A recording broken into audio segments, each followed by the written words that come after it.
नमस्कार बच्चों, स्वागत है आपका हमारे YouTube channel M A digital learner में। आज ये सेकंड वीडियो है निदानात्मक कक्षा हेतु मॉड्यूल की, जो कि कक्षा 10 के गणित का है। हम पहले वीडियो में चर्चा कर चुके हैं पहले चैप्टर के सभी ऑब्जेक्टिव्स की। आज की वीडियो में हम चर्चा करेंगे सेकंड चैप्टर, जो कि बहुपदों का, जो कि बहुपद है। बहुपद के सभी ऑब्जेक्टिव्स पूरे, चाहे सही विकल्प और रिक्त स्थान, सही जोड़ी, सभी हम बारी बारी से देखेंगे। आप अपनी बुक्स को खोलकर जरूर बैठें और ये ऑब्जेक्टिव्स भी फिल करें और समझें। कुछ सॉल्यूशन लाइक जो चीज़ें होंगी हम उनका सॉल्यूशन भी करेंगे।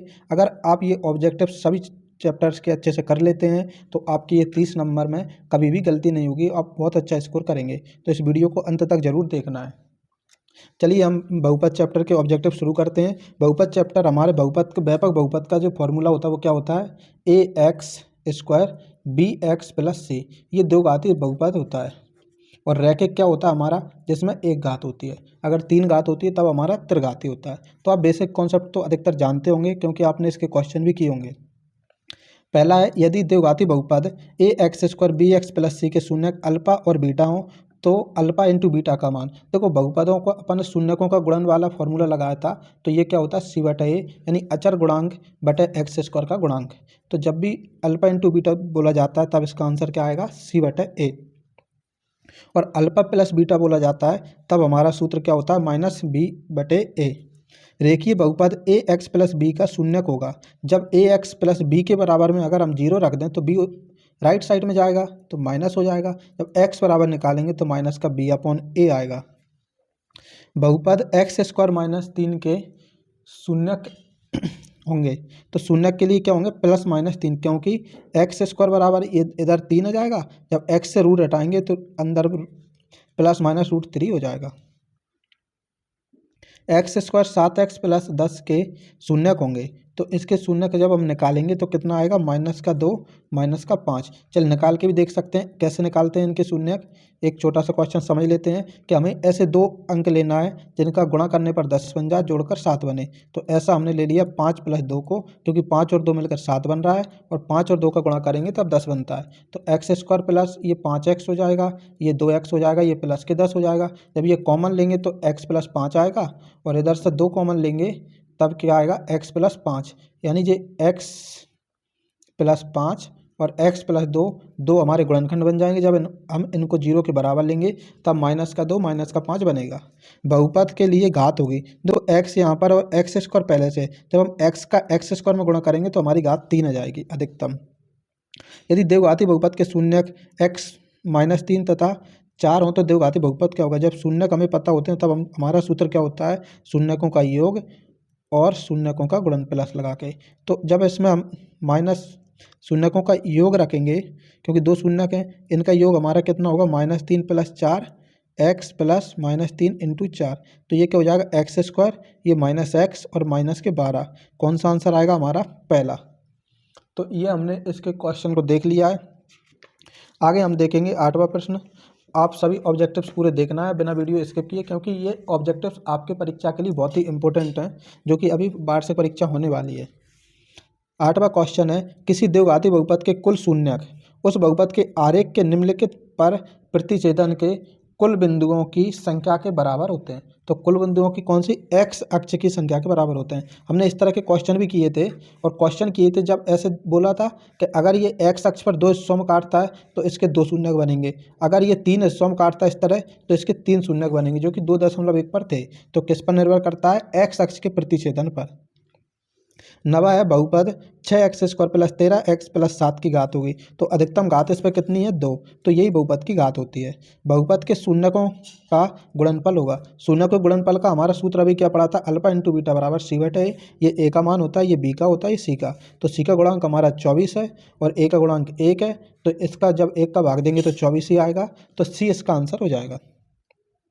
अगला प्रश्न है, बहुपद x square minus 4x plus 1 के शून्यकों का योग होगा। और शून्यकों के योग के लिए हमारा सूत्र क्या होता है? अल्फा प्लस बीटा बराबर माइनस बी अपॉन ए। तो ये सेकंड वाला गुणांक हमारा बी का होता है, ये -4 है गुणांक, तो ये हमने ले लिया, ये माइनस फार्मूला का है। बटा में एक्स स्क्वायर का गुणांक हमारा 1 है, जब 1 से इसमें भाग देंगे तब आएगा हमारा प्लस का 4। अगला क्वेश्चन है, निम्नलिखित में से कौन सा बहुपद नहीं है? तो देखो, बहुपद कौन कौन से नहीं होते हैं। अगर बहुपद की घात वर्गमूल में होती है। जैसे इस तरह की घात अगर वर्गमूल में जाए तब बहुपद नहीं होता है, अगर बहुपद की घात बटे में होता है बहुपद कोई चर राशि तब भी बहुपद नहीं होता है। तो यहाँ पर देखते हैं ये बहुपद बटे में, इसलिए ये बहुपद नहीं होगा। तो अभी हमने सही विकल्पों के पूरे क्वेश्चन देख लिए हैं। अब हम देखेंगे रिक्त स्थान। तो रिक्त स्थान में पहला है कि रेखीय बहुपद ए एक्स प्लस बी का शून्यक है। तो शून्यक के लिए अभी मैंने बताया था शून्य के बराबर लेंगे, तो इसका आंसर आएगा माइनस का बी अपॉन ए। दो बहुपदों का गुणनफल एक होता है। तो दो बहुपदों का गुणनफल क्या होता है? एक बहुपद ही होता है, क्योंकि चाहे दो बहुपदों का योग करो चाहे गुणा करो। जैसे ये एक बहुपद है और अगर मैं इसका कोई गुणा करता हूँ एक्स प्लस दो से, तब इसका जो आंसर आएगा कितना आएगा? 2x प्लस 4, यानी x square plus 4x plus 4। तो ये भी तो आंसर भी तो एक बहुपद ही रहेगा। तो चाहे बहुपदों का योग हो चाहे बहुपदों का गुणनफल हो, हमेशा क्या रहेगा? एक बहुपद ही रहेगा। बहुपदों के शून्यकों का योग क्या होगा? तीसरा क्वेश्चन है बहुपदों के शून्यकों का योग। तो शून्यकों के योग के लिए हम क्या करते हैं? अल्फा प्लस बीटा बराबर माइनस बी अपॉन ए होता है। तो बी का गुणांक हमारा 4 है और ए का गुणांक 1 है, तो इसका आंसर कितना आएगा? माइनस का 4। अगला चौथा क्वेश्चन है बहुपदों के शून्यकों का गुणनफल क्या होगा? गुणनफल के लिए हम क्या करते हैं? अल्फा इंटू बीटा बराबर सी अपॉन ए। तो सी का गुणांक हमारा है 8, एक का गुणांक है 1, तो इसका आंसर आएगा हमारा 8। यदि बहुपद का एक शून्यक -3 है तब के का मान, देखो एक शून्यक दिया है, शून्यक मतलब एक्स का एक मान दिया है, तो हमें के का मान बताना है। तो ये देखो के -1 और एक्स का मान कितना दिया? -3 प्लस के और एक्स की जगह पर -3 प्लस 1 बराबर 0। तो ये कितना हो जाएगा? -9। 9 का जब अंदर गुणा करेंगे तो 9 के, और 9 का इसमें गुणा करेंगे तो -9 प्लस नहीं, ये माइनस हो जाएगा, ये कितना जाएगा? -3 के प्लस 1 बराबर 0। तो ये 9 के -3 के यानी 6 के बचेगा, -9 जब इसमें से घटाएंगे -8 बचेगा, जब -8 को राइट साइड में ले जाएंगे प्लस का 8 हो जाएगा। इसको जब हम सॉल्व करते हैं तब आंसर आता है हमारा 4/3। तो यही हमारा इसका के का मान होगा। के का मान हमारा क्या होगा? ये के है एक्स की जगह पर, तो के का मान हमारा होगा 4/3। ठीक है, तो ये हम कर चुके हैं। अगला हम देखते हैं घात एक वाले बहुपद को क्या कहते हैं? एक घात वाले बहुपद को हम कहते हैं रैखिक बहुपद। सातवां क्वेश्चन है द्विघाती बहुपद में शून्यकों की अधिकतम संख्या कितनी होती है? देखो शब्द में ही दिखना है कि द्विघात लिखा है, जब दो घात है तो अधिकतम शून्यक भी दो होंगे। आठवां प्रश्न है बहुपद y की घात 3 minus 2y square minus √3y plus 2 की घात कितनी होगी? तो अधिकतम घात इसमें कितनी है बहुपद में? 8 में अधिकतम घात हमारी 3 है, तो बहुपद की घात भी हमारी 3 ही होगी।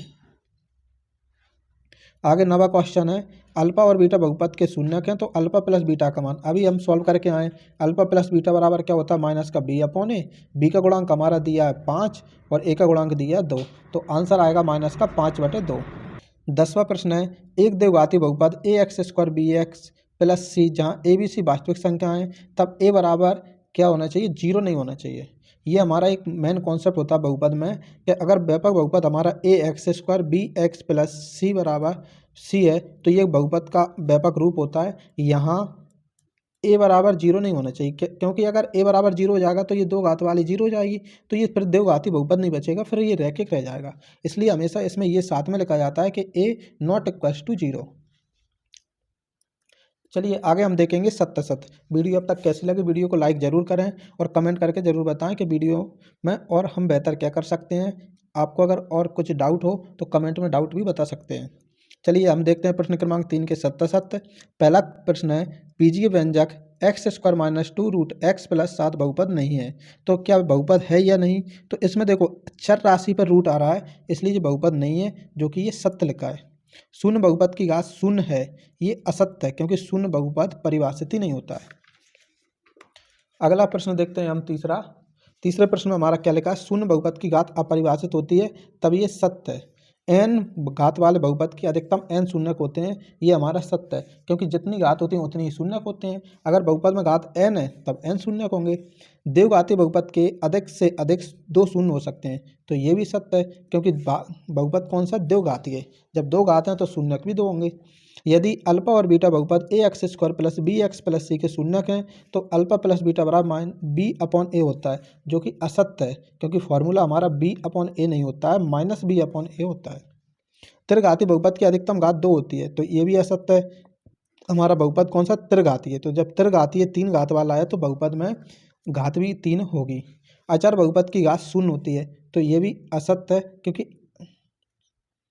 हाँ, अचर बहुपद की घात 0 होती है तो ये सत्य है, क्योंकि जब चर राशि नहीं होगी तब हम उसको अचर ही बोलेंगे। अब आगे हम देखते हैं सही जोड़ी। सही जोड़ी में पहला प्रश्न हमारा क्या है कि द्विघाती बहुपद a x square b x plus c के शून्यकों का योग। तो शून्यकों के योग का सूत्र हमारा क्या होता है, माइनस बी अपॉन ए। ये हम कई बार देख चुके हैं। और शून्यकों के गुणनफल का सूत्र क्या होता है, सी अपॉन ए। एक त्रिघाती बहुपद है तो अधिकतम घात 3 होती है, वो त्रिघाती होता है। रेखीय बहुपद है जिसमें घात 1 होती है, वो रेखीय बहुपद होता है। बहुपद के गुणनखंड क्या होंगे, तो एक्स प्लस तीन ये इसके गुणनखंड होंगे। चलिए आगे हम देखते हैं प्रश्न क्रमांक 5 के कुछ एक वाक्य में उत्तर और हैं, इनको जरूर देखना है। पहला कौन सा, रैखिक बहुपद की घात कितनी होती है। जब रैखिक शब्द आता है तो घात हमेशा 1 होती है। जब द्विघाती बहुपद आ गया तो घात 2 हो जाएगी। त्रिघाती आ जाएगा तब 3 हो जाएगी। तो ये बहुत सिंपल क्वेश्चन है। अभी हमने इस चैप्टर के पूरे ऑब्जेक्टिव देख लिए हैं, जिसमें कि हमने सही विकल्प, रिक्त स्थान, सत्य असत्य, जोड़ी और एक वाक्य में उत्तर देख लिए हैं। इनको एक बार जरूर रिवीजन करना है और अपनी बुक को भरना है।